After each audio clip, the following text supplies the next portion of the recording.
इस वक्त रमज़ानुल मुबारक का आखिरी अशरा चल रहा है। जहन्नम से खलासी और इनाम पाने का मरहला।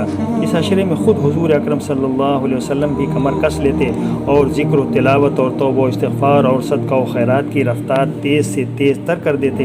अल्लाह के नेक बंदों और समझदार रोज़ेदारों का हमेशा यही मामूल रहा है। अक्लमंदी की बात यह है कि बचे खुचे चंद दिनों की कदर की जाए और अपने गुनाहों को बख्शवा लिया जाए और जहन्नम से छुटकारा हासिल कर लिया जाए।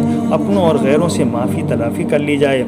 अल्लाह को नाराज़ करने वाली बातों से अपना दामन पाक साफ़ कर लिया जाए और अल्लाह को खुश करने वाले कामों से अपना दामन भर लिया जाए।